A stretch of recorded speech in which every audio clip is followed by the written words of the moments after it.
Jina naitwa Titus Filipo.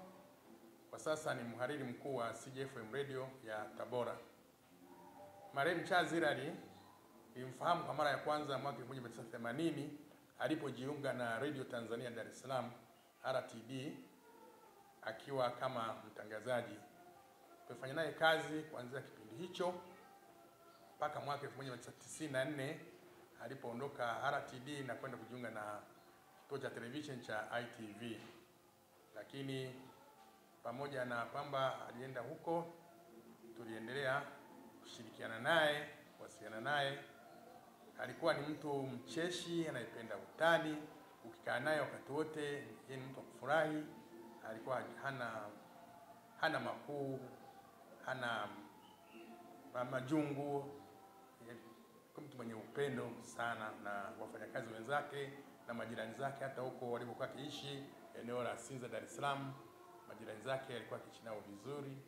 Na kwa kifupi ndivyo nilivyomfahamu. Na kwa bahati nasikitika tu kwamba kabla ya mfungo wa mwezi Ramadhani mwaka huu tuliwasiliana kwenye simu, akaniambia baada ya mfungo ukiisha basi upange uje Zanzibar kuja kunitembelea, wakati akiwa ni mkurugenzi wa mawasiliano ya Rais Ikulu Zanzibar.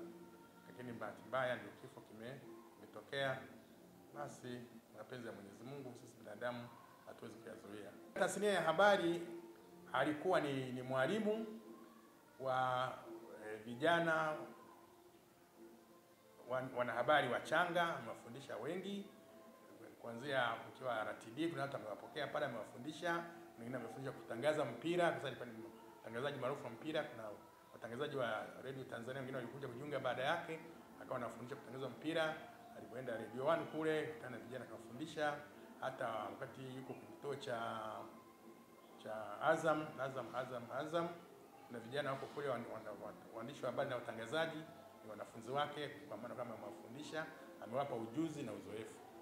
Alikuwa ni mwanatasnia ambaye aliwapenda wenzake kwa kuwapa elimu, kutumia ujuzi wake kuwapa wenzake.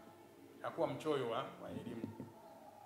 Kikubwa ambacho naweza kuiga kutoka kwake ni kufanya kazi kwa bidii, kuchapa kazi, kujituma, kuwa na upendo na kushirikiana na wenzao.